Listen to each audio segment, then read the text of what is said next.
Hi everyone! Thanks so much for joining me for my presentation on supporting gifted and talented adult learners. I'm Maggie Broderick and I am in the School of Education here at Ashford.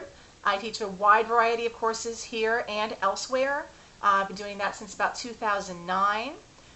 In the School of Education here, I've been teaching courses on diversity, on all sorts of topics related to education. And just like you, I come in contact with so many different types of learners. So I wanted to share some experiences that I've had with you. I've been very interested in the gifted population for a while now. When I was in school, I was enrolled in the gifted program, and it had its plus and minuses. Just like a lot of us in education know, there are some pros and cons to different approaches. I'm also the mother of 3 children, and I've had various experiences with them in their learning in schools. They've been in a couple different types of schools, private, public, and charter schools, and I've had a wide variety of experiences there. And it makes me think a lot about our learners here in the online classroom at Ashford and what their needs are.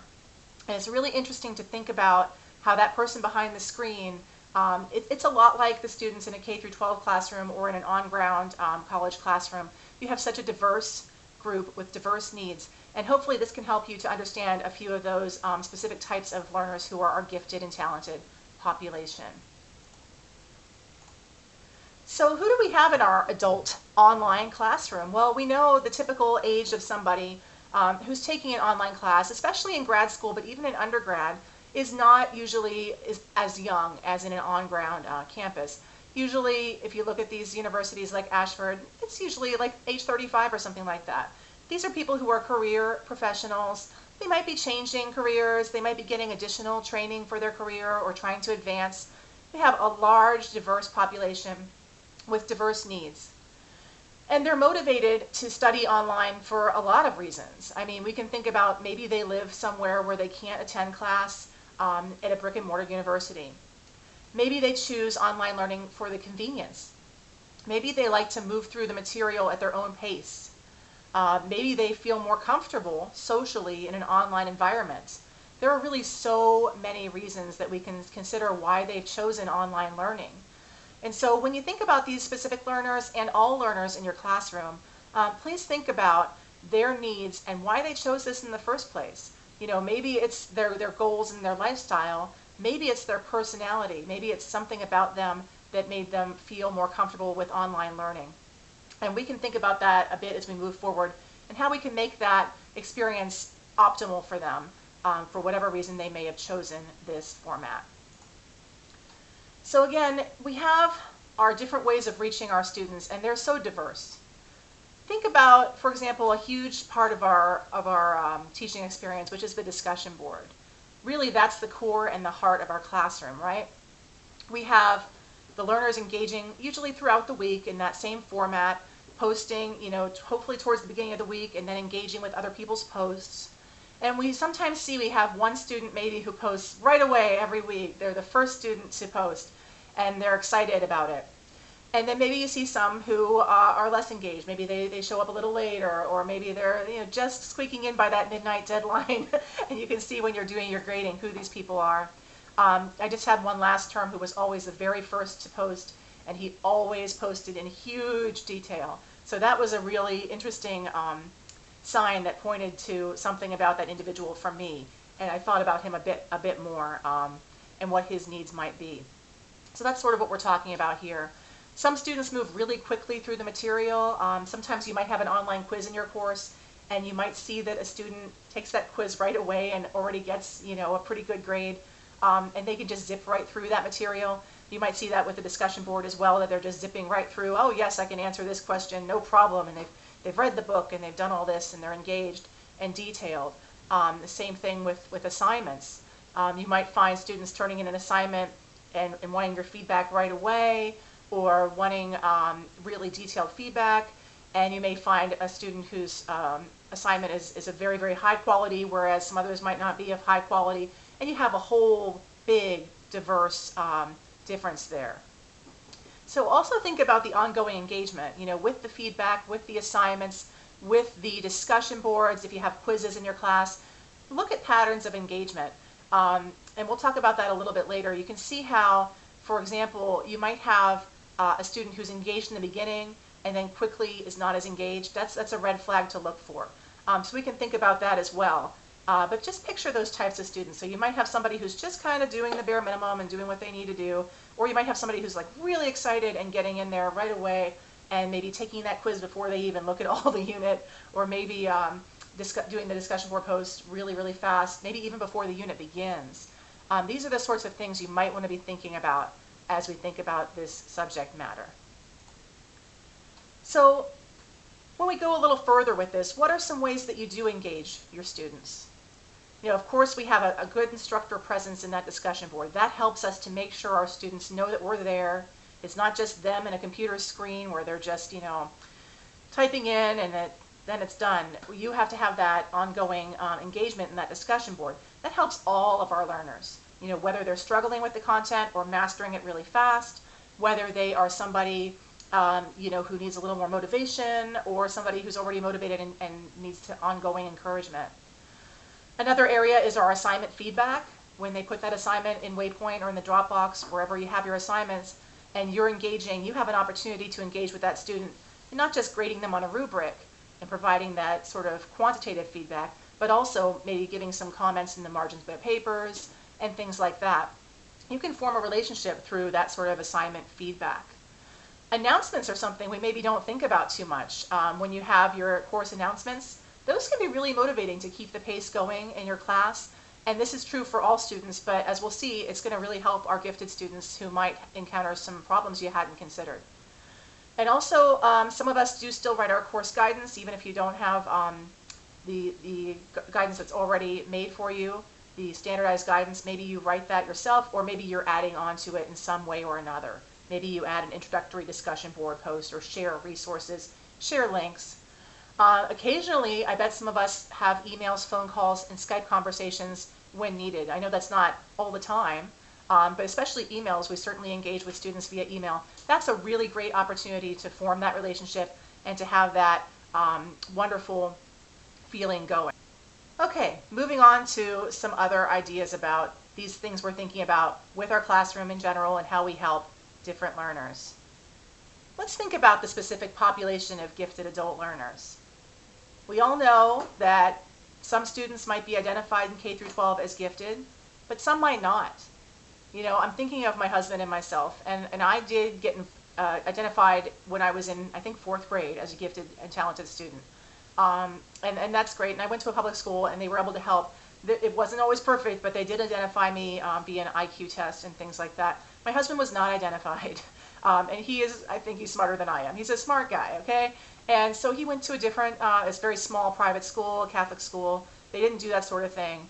They just put him on an academic track, sort of more of an academically talented track eventually, but he was not identified. So you find all sorts of things. They don't all get identified in K through 12. We have students who maybe were homeschooled. We have students who went to other types of schools. Maybe they weren't identified because their parents weren't as involved. Sometimes, especially when we think about populations who aren't, you know, of the standard suburban, white, affluent sort of students, in those schools they might get identified. But where I taught in the inner city, very often a gifted African American student maybe wouldn't be identified.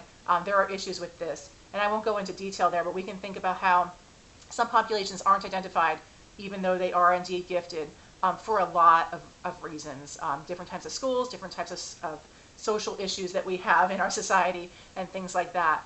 But no matter what, whether they are identified as gifted or not, we need to nurture those students and really support them in their learning, because as you'll see in a bit, there are some emotional issues that come along with this, and some things that can really go wrong if we're not really careful in that support and nurturing. And a lot of people misunderstand the gifted population, whether they've been identified or not, because they don't realize what their behaviors really mean. So that's what I want to talk about today. And in that way, we can sort of bridge that link between being intellectually gifted and academically talented, because they're actually different things. As we'll see, I think on the next slide here, I can show you a little bit of a difference between those things. But the main point is we want to make these students an asset. So let's think about some types of giftedness. We can always realize that there are some students who are academically talented, whether they're gifted or not. They score well on a test. They might not get, the highest score possible, but they do pretty darn well. They get good grades. They work hard at their studies. They're pretty smart. They might not be at the very highest part of the IQ scale, but they're smart and probably above average, and they're working hard and they're doing well. And they know the most important thing is an academically talented student knows what is needed in school to succeed and then does it. Whether it's hard for them to get through it or not, they're going to take on that academic challenge and they're going to do it. But they may not be intellectually gifted. Sometimes they are, sometimes they aren't. And we want to try to help our intellectually gifted students to also be academically talented if they've enrolled in our courses. Because it is more likely if somebody has enrolled in college that they're choosing this, that they're in one of these two categories, academically talented, intellectually gifted, or both. So what sometimes happens though, intellectually gifted students, as we'll see when we look at the bell curve here for IQ, the IQ, they may not be academically talented. They may have ADHD, they may have emotional needs, they may have all kinds of other issues that get in the way of them succeeding academically. And so sometimes they don't do well in school at all. My husband actually had a really rough time with things, and he's intellectually gifted, but had a hard time with the way school is organized and the way we expect students to proceed through school and complete assignments. And so you can be really in the top 2% of the population for IQ and not do well at all in school. My middle daughter has had the same problems, and she's diagnosed with ADHD, and she's very bright, but she doesn't do well. My oldest does well in school, and my middle one doesn't. They're both similar IQs. There are other types of giftedness, so just not to get confused between intellectually gifted, academically talented. There's also, you could have a gift for art, music, something like sports, somebody gifted like a pole vaulter or an athlete of some sort who's just gifted in a very amazing physical way, musically gifted, artistic, all sorts of things. That's a different kind of giftedness, so we're not thinking about that right now. And there's also creatively gifted, which is a little different than the arts, where they think about things differently. So it's a divergent thinker, and actually that's sort of my middle daughter as well. When we think about somebody who maybe is pretty smart, but the gift that is, it's not necessarily about academic things, it's much more about problem solving and hands-on creative things like that, and figuring out things, looking at things in a different way. So we're not talking about those two categories. We're talking about academically talented and intellectually gifted. So let's look at that IQ bell curve. That's pretty amazing to see the shape of this curve, right? And right in the middle is your average IQ score of 100. The vast majority of humans fall here. You see that 68% fall between an 85 and a 115 IQ. Almost everybody, if you walk down the street, you go to the grocery store, whatever, almost everybody is in that range, okay? On the left side, we have some people who are starting to be more on the other side of things. We're not talking about that, but that, of course, is an important population that we should think about in our classrooms. But we're talking about the other side, the right side of the curve right here. So as we get into this blue zone, beyond your 68% of the population, then we get into, you see, 95% of the population when you look at those two blue tails. Okay, now we're looking at only a small amount of people, about 14% in that blue zone on the right. That is very, very bright individuals. They're not identified as gifted, but they're going to go to college probably, or if they don't go to college, they're going to find their way in another way. Or, these are some smart people. Then we get over to the top 2%, and then finally profoundly gifted in the 0.1%. So when you're looking at the gifted population, that's usually the top 2%, but nowadays we might look at the top 5% just depending on some different things. And looking at that 0.1%, that is 1 out of 1,000 people on this IQ scale. And I will make a note that IQ scales, it's changed just a bit. It used to be that you could go a bit further with this, and there are still some people who talk about that, but if you're kind of on the older side like I am, and you remember that people used to talk about having a 160 or a 180 or a 200, that's really the old way of looking at things. And really now we're just looking at 130 and above, and we're just looking at basically 130 to 145. It still exists, you can still talk about those numbers, but really it's been compressed just a bit. And so we see that we do have that blue zone and the yellow zone and the gray zone. And I really want to talk about people in the yellow zone here, because that's the amount we're talking about. And in your course, since you're teaching college, it's going to be more than 2%, because you're looking at the people who have chosen to take a college course, specifically at the graduate level, but also undergrad. you're going to have more than 2% of your students. So I don't have a figure for you, but I'm sure it's a lot more than 2%. All right, so what happens? What happens when you have a student like this who's in that top 2% of the population? Really often you find that they will make an early attempt at engagement with you. They might ask, can I finish this course really fast? Can I just get this over with? You know, they might jump in a few days before the course and try to do a whole bunch of assignments all at once. But then, when that doesn't work out for them, and sometimes it does, because if they're academically talented, then they see how the game is played and they catch on. That's how I always was. I was like, okay, I'll play the person's game, I'll do it. But then if they're not academically talented, not doing well with the sort of the game of academics, but they are intellectually gifted and just dying for this, you know, intellectual excitability and intellectual stimulation, and they can't wait for it, then when they don't get it, they might start procrastinating. And they say, well, this isn't working out for me so well. It's almost a bit of depression. They may become bored very quickly, become less motivated, their work can stall. This is why my husband didn't do so well in college towards the end. He had to finish up late because things got difficult. They may end up having some social issues with the classmates because they're not understood, you know, this sort of weird thing where they're putting in the discussion boards and getting it done, and then they're waiting, and then other people catch up.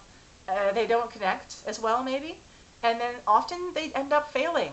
So again, I'm not talking about your academically talented student who may or may not be gifted. I'm talking about your gifted student who is not doing well, not able to play that academic game, gets frustrated by it, and academics, the way they're set up, they're just not meeting their needs.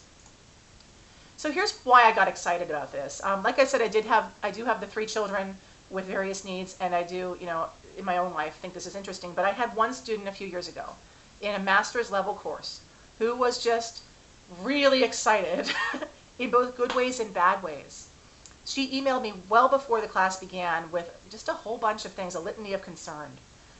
She had been in a cohort, this was at another university, and they followed together in a cohort, and she was super frustrated already about her fellow students. And she was feeling like she wanted to drop out, the courses weren't meeting her needs. Her students, her fellow students and classmates, they were lovely people. She didn't dislike them, but she just didn't understand them, and they didn't understand her. And she actually got into sort of a spat with somebody the term before. And so I took a deep breath, and I got to know the person because I just wanted to treat her as a human being and help her. And I kind of asked her more about her passions and her interests. I noticed that she was, you know, really well-spoken, really wrote well. I thought, okay, maybe this is somebody who's got some of these issues that I know about with intellectual giftedness. And I said, okay, how can I calm this down and get to know the person? And I kind of worked on the social relationships too, and tried to mend that. I made sure she didn't work with the person who she had a conflict with for group work and so forth. So just kind of mended the fences there and tried to help. And then what I did was, instead of just posting in the course, I tried to really engage with her via email. And I sent more stuff. So when I found that she liked something, if she would say, oh, this is such an interesting article, I would email her like 5 more articles along the same lines and say, hey, I saw that you liked that article, here's some more. And she would go down that sort of rabbit hole and really get excited there. And then she'd still be excited and engaged in the course. She just needed so much more than I could give her in just the way the course was designed, which was for people who were already pretty smart and already probably academically talented, because it was a grad course, but still, she needed more. I also allowed for a bit of differentiation. She could go a little bit more quickly as long as she didn't mess things up for everybody else. She could do things a little bit differently, include extra stuff if she wanted to include a different angle on the assignment. As long as she met the objectives, she could continue on and so forth. So I allowed for her to do it slightly differently as long as she met those objectives. So some things you can do. You make that student feel like they belong, you know, because they already feel weird. They're like, well, people don't think like I do. People think I'm weird. Make sure they know that they belong. And I think a college course can be the perfect place to do that, because that is where somebody should feel good about being intellectually curious and things like that. Provide some additional enrichment like I did with this student. You know, when she got excited about one thing, I sent her 5 more along the same lines. And then you can make that student an asset. So instead of, you know, sort of that social problem that can happen, try to, you know, you don't make it like a teacher's pet, but you try to make sure that you highlight, oh, look, you know, Jill, think about the gifted student, pick a name, I picked the name Jill, that they have an interest in whatever the topic is, and then, Jill, would you tell us more about that? And sometimes they will. And so make them an asset, and then that can actually help the other students as well. So what happens? Well, there are specific emotional needs of the gifted, and I'll share some links later. But some things happen that it's not just about being academically talented. They truly are wired differently. Their brains are actually wired in a way that even if you're in that top 15%, you may not completely understand. So just kind of take a deep breath and think about these people and their needs, because it's true. And if we can nurture those needs, we can really have amazing things happen, because there's a lot of possibilities here. So they get excited intellectually about things really early and really deeply. So they'll go much further than the level that you're trying to go, and it can be kind of overwhelming. They're seeking novelty. I do this a lot. So, oh, that's nice. I learned about this. I studied music. Now I'm going to study German. Now I'm going to study Japanese. Now I'm going to do this. So it's kind of like, it almost looks like ADHD to some of us, right? But even though we may be very smart, they're out there seeking novelty all the time. You're finding another book to read, finding another thing to do. Sometimes it's even in risky ways, like skydiving or something. Lots of things like that. Something that happens is a lot of these students early on in grade school, they think, gosh, I'm smarter than the teacher. And it sounds a little snobby, but it's true, and it's frustrating because they realize that, but the teacher doesn't. Or if the teacher is sensitive enough and does realize that, then that's great. But it's very demoralizing. It's very upsetting, because school does have a certain form and function that you have to follow. You have to follow the rules and get things done. But then if you're really smart and in this top 2%, it just sets up this cycle of frustration, because you just want to explode and move beyond that form and function of school. And it can be really hard. So we have to not let that battle happen. Don't let that smarter than the teacher thing happen. Work together, try to meet the needs of the student, and don't let that happen where they say, well, I'm smarter than all this, and who cares about this? Because that just is no good for anyone. There's a wonderful website I'll share later, Supporting Emotional Needs of the Gifted, SENG, S-E-N-G. There are so many articles on the SENG website. There are other websites, if you start searching on SENG, that you can see about supporting emotional needs of the gifted, no matter what age they may be. And in that way, we need to be understanding and encouraging and thinking about those needs. And then you really do reap the benefits for the whole classroom. So what happens when students get overexcitable? Well, Dabrowski has a framework we can understand, and it's linked here on the Davidson Gifted website, which is also an incredible resource. Davidson Gifted is meant for very, very gifted, like the 0.1% children, but they also have articles on gifted adults. Gifted adults is kind of a small field, but it's important as well. What are the 5 different things that Dabrowski found? Well, these all go together, and each individual, it might be different, but it's that same intellectual excitability, that same idea that I'm going to find this interesting thing. Maybe they're interested in studying, I don't know, Mandarin Chinese, and they just go nuts. They don't just get one book on it. They don't just take one course on it. They just jump in and they go crazy. Maybe they're up all night finding all kinds of stuff on Mandarin Chinese, and then they won't shut up about it. They'll just talk. You probably know these people, and now you know why. Intellectual excitability. They just can't stop, and that's great. That can be a huge asset if we nurture it properly. But at the same time, we might not have thought about some other excitabilities. These same students, to a more or lesser degree, may have sensory excitabilities. My middle daughter, we had her tested. She does not have autism, but we thought that she did because she has these sensory issues. She finds things itchy. She finds things too stinky if something's smelly. She's worried about the way food tastes. Things bother her far, far too much. It's almost like she's grumpy, Things bother her. She has sensory excitabilities. So you may notice that. We don't see it in the online classroom, but you may notice that in the gifted individual. Emotional, those ups and downs, almost like somebody who's depressed some of the time and manic other times. Emotional excitabilities, that comes with this wiring of being a gifted individual as well. Psychomotor, almost seems like somebody has ADHD or something. They're moving all the time, running around, they're tapping their foot. That can wreck your concentration if you're trying to do that academically talented part. Even if you are really, really smart. So you get some psychomotor excitability, and you can't sit still. And then finally, imaginational, and that kind of goes with the creatively gifted part.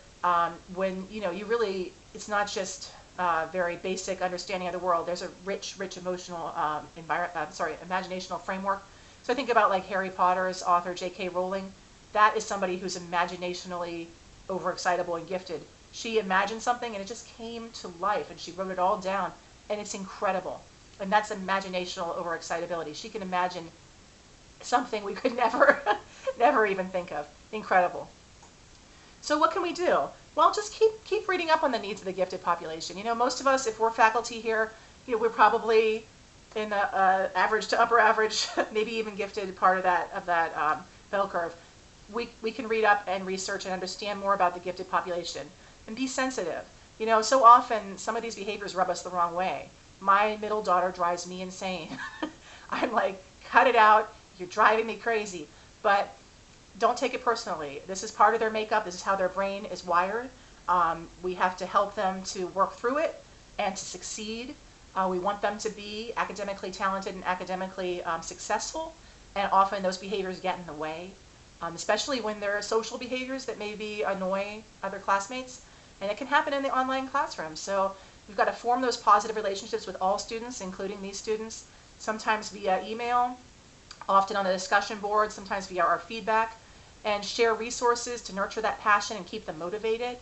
Make these students an asset, you know, use that excitability to the advantage of everyone and make it work. It's just one part of your classroom. Maybe you have one or two of these students, make them an asset and promote that positive learning environment for everybody. You know, if you have somebody who's struggling, if you have somebody who jumps through the material like a whiz, make it a positive learning environment. Everybody matters, everybody's important. We all bring our diverse, wonderful things that we have as a part of our individual makeup. So here are some websites that I really suggest that you take a look at. A lot of them are geared toward children, but again, you'll find the occasional article on them.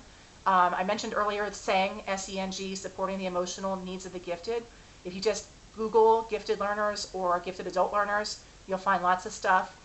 Hoagie's Gifted Education has a huge amount of information for both children and adults, mostly children, but you'll find some things on adults. NAGC, National Association for Gifted Children, they do have some things there about gifted adults. And then the Davidson, I mentioned earlier, Davidson does have a lot of articles, many approachable articles to help us understand the needs of this population. And then there are some ERIC publications. You can find some good articles. There's one here on gifted and online learning. So that is something, I'm not the only person who's interested. Some other people have thought about this as well. So anyway, I thank you very much for coming to the presentation. And if you'd like to post questions, I know there's a discussion board forum for TLC. I would love to answer your questions on the discussion board. And feel free to email me anytime at my Ashford address. It's Margaret, M-A-R-G-A-R-E-T .Broderick at faculty.ashford.edu. And I would love to talk to you about it, something I'm passionate about. Thanks again, and enjoy the rest of the conference. And I hope you have a great day.